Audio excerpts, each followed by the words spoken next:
Star V Bhakti టీవీని subscribe చేసుకోండి, like చేయండి, షేర్ చేయండి. అందరికీ నమస్కారం. ఈరోజు మనం విభూది బ్రదర్స్ గురించి తెలుసుకుందాం. ఈరోజు వీళ్ళు బుర్రకథ జీవనాధారంగా చేస్తూ ఎన్నో ప్రదర్శనలు ఇస్తూ ఆంధ్రదేశం అంతా తిరిగారు.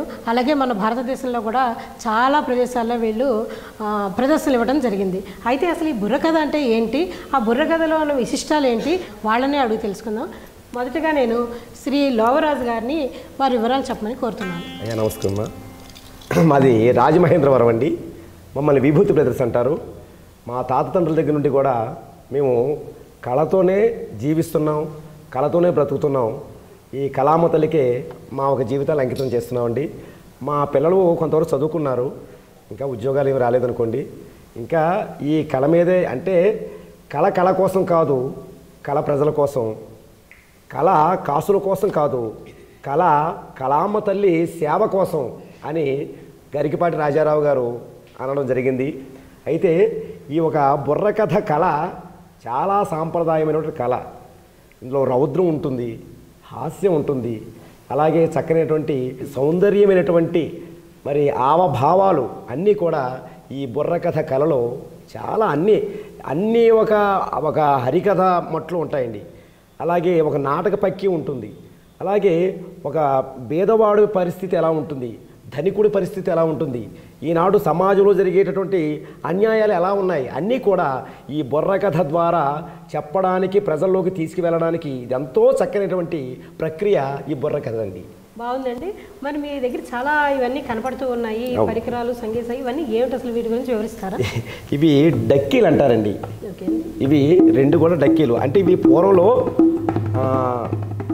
ఒక మట్టితో తయారు చేసేవారు.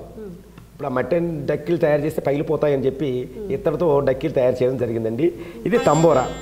ఇది పూర్వంలో జంగాల చేతుల్లోనే ఈ ఒక కథ ఉండేదండి. జంగాల చేతుల్లో ఉన్నటువంటి ఈ ఒక కళకు మరి గుంటూరులో ఉన్న షేక్ నాజర్ గారు దీనికి పద్మశ్రీ బిరుదు కూడా తీసుకొచ్చారండి. బుర్రకథ కళకు పద్మశ్రీ ఇచ్చారు.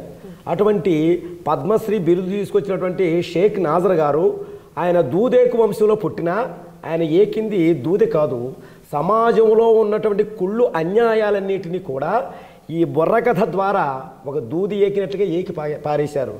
కనుకనే ప్రజల నుండి వచ్చినటువంటి ఆ ఆనందాన్ని మరి కేంద్ర ప్రభుత్వం గుర్తించి దీనికి పద్మశ్రీ బిరుదు కూడా ఇవ్వడం జరిగింది మేడం. వెరీ గుడ్ అండి.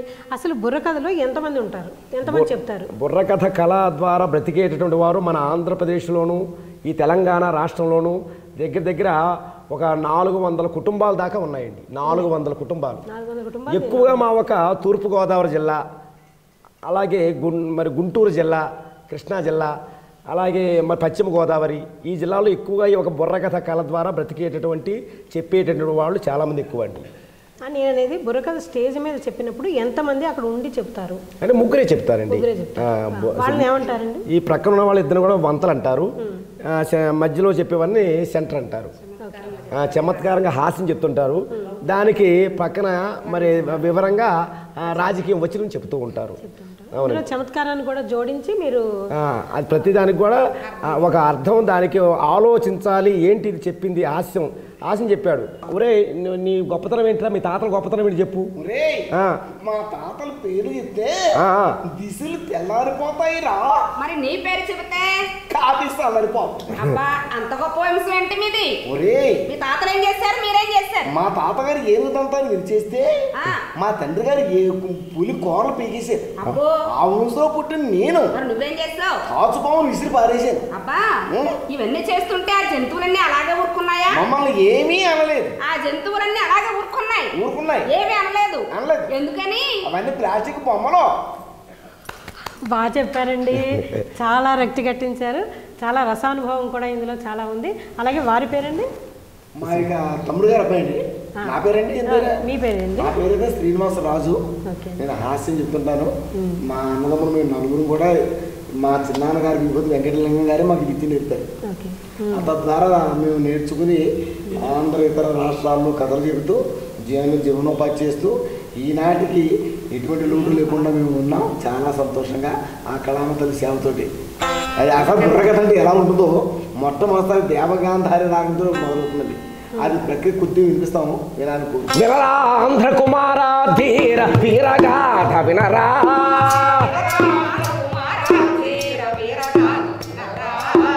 ధీర విచారాంధ్ర కుమార్ దీన జనోద్ధార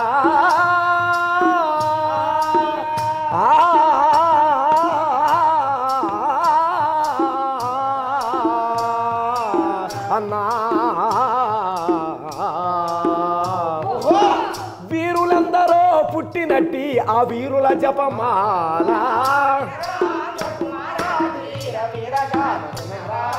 తగదా జంత తగదరిగిన విప్లవ వీరులనందరూ కన్నా వీరమాత ఇది తగదా జంత తగదరిగిన వీరమాతలను కన్న తల్లి భల్ వీరమాతలను వీరమాతలను కన్న తల్లి రా మరపురాదు మనకే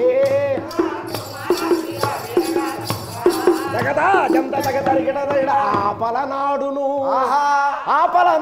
అనుగురాజు పాలించుతునున్నాడా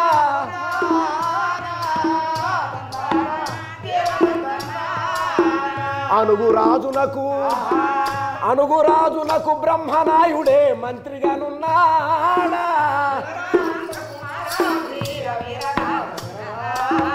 తరిగిట జంతరిత అసలు బుర్రకథకు ఆయువు పట్టే ఈ రాగం కదండి. అవునండి, దేవగాంధార్ అండి ఇది. దేవగాంధార్ రాగం అంటారు. అసలు బుర్ర కథ అని పేరు ఎందుకు వచ్చిందండి? ఇది తంబూర్ అండి. ఇది అంటే పూర్వం జంగాలో పాడేవారు. అయితే వాళ్ళు ఒక ఆనబుర్రని ఒక ఎదురుగరకి దూర్చి పైనుంచి ఒక తీగను వేసి వాళ్ళు ఒక కథ పాడేవారు. దీనికి షేక్ నాజర్ గారు దీనికి ఒక ప్రక్రియ తీసుకురావాలని చెప్పి ఒక తంబూరలాగా దీన్ని తయారు చేయించి, ఇది కీర్తిముఖం అండి, ఇలాగ దీన్ని తయారు చేయించి దీని ద్వారా చెప్పడం చేత దీనికి బుర్ర కథ అనే ఒక పేరు పెట్టి దీన్ని ప్రజల్లోకి తీసుకెళ్ళడం జరిగింది. బుర్రలో ఉన్న మెదడుకు పదును పెట్టేటటువంటిది బుర్ర కథ. రెండు రకాలు బాగా చెప్పారు. అలాగే స్త్రీ అయ్యుండి కూడా ఈవిడ కూడా ఎంతో ఉత్సాహంగాను చాలా బాగా బుర్ర కథ చెప్తూ ఉన్నారు. పేరండి? నా పేరు లక్ష్మి అండి. వీళ్ళందరూ ఒకే ఫ్యామిలీకి చెందిన వాళ్ళు, అన్నతమ్ములు, వాళ్ళ పిల్లలు అన్నమాట. వీళ్ళ చెల్లాయి. ఈవిడ కూడా చాలా యాక్టివ్గా. మీరు ఎన్ని చేశారండి బుర్రకథలు? నాకు 7 సంవత్సరాల కానీ నేను బుర్రకథ చెప్తూనే ఉన్నానండి. అదే అన్నయ్య వాళ్ళమంటే వేరే వాళ్ళమంటే కాదు. మీ అన్నయ్యతో ఎక్కడికంటే అక్కడ వెళ్ళి ఎక్కడికంటే అక్కడికి వెళ్ళడం చెప్పడం అండి. ఎందుకంటే కళాకారుడిగా పుట్టడం ఒక అదృష్టం అనుకోండి. మేము కళాకారులం, ప్రజా కళాకారులం, కళాపాఠశారులం. మేము కళాకారులం, ప్రజా కళాకారులం, కళాపాఠశారులం. కళకే మా జీవితం, కళకి మేమంకితం. కళకే మా జీవితం, కళకి మేమంకితం. మా గాత్రమే మా జీవన సూత్రంగా బతుకుతాం. మేము కళాకారులం, ప్రజా కళాకారులం, కళాపాఠశారులం. అద్భుత గాత్రం అండి, నిజంగా కంగు అనిపించారు ఒక్కసారి. చాలా బాగుంది. మీ గురించి వివరించండి. నమస్కారం అండి, నా పేరు విభూతి రామప్రసాద్. నేను కూడా చిన్నప్పటి నుండి ఈ కళారంగంలో పెరిగి మా పెదనాన్నగారు, మా నాన్నగారు, మా తాతయ్య గారు వాళ్ళని చూస్తూ పెరగడం జరిగింది. అయితే మా పెదనాన్నగారు విభూతి బాబురావు గారు, వారు కూడా ఎంతో చక్కని గొప్ప కళాకారులండి. వారు మా పిల్లలందరికీ కూడా ఈ కళ కోసం, దీంట్లో ఉండేటటువంటి గొప్పతనం కోసం ఎప్పుడు కూడా చెప్పేవారు. అందుచేత ఈ కళ మీద ఆసక్తి అంటూ కలిగి నేను చదువును కూడా మధ్యలో ఆపేసి ఈ కళారంగంలోకి రావడం జరిగింది. తరువాత కరోనా కారణంగా మా పెదనాన్నగారు మొన్నట్లనే స్వర్గస్థులయ్యారు. అయితే నా ఉద్దేశం ఏమిటంటే ఈ కళలు అనబడేటటువంటివి అంతరించిపోతున్నాయి.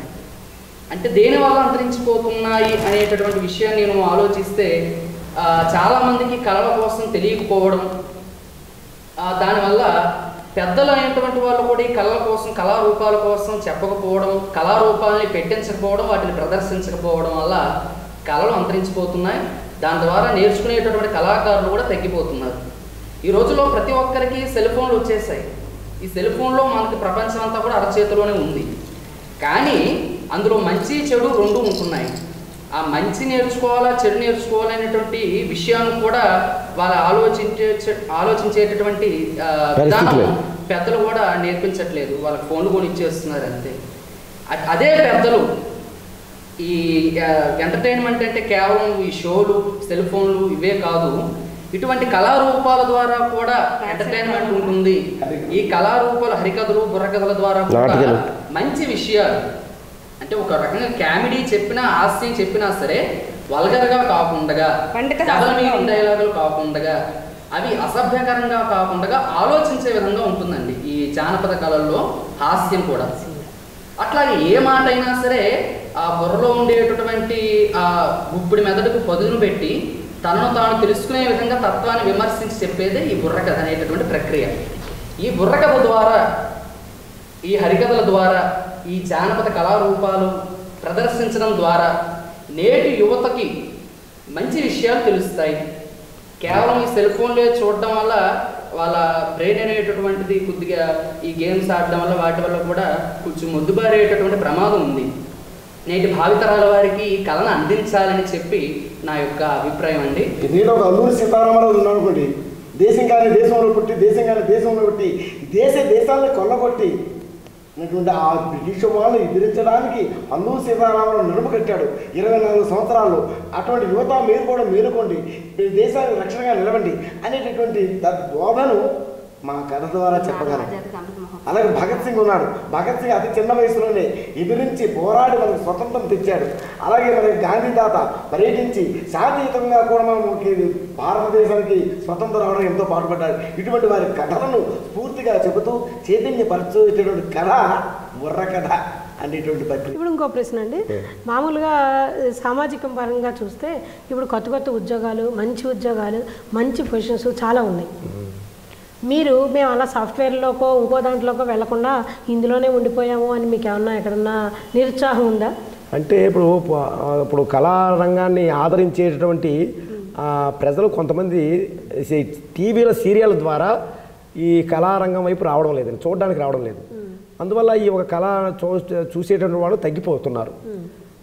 మరి మా వరకు మాత్రమే ఈ ఒక కళారంగం ఉందండి. మా పిల్లలకి నేర్చుకోమంటే అబ్బాయి వదిలేనా, ఏదో చదువుకు ఏదో చిన్న పని ఉద్యోగం చేసుకుంటాంలే అనే పొజిషన్కి వచ్చారు. వాళ్ళు కూడా సర్లేనా ఏదైతే ఉంది బతకడం కావాలి, సర్లే ఏదో అని వాళ్ళు కూడా చదవించడానికి ఎక్కువ మేము ప్రాధాన్యత ఇస్తున్నాం.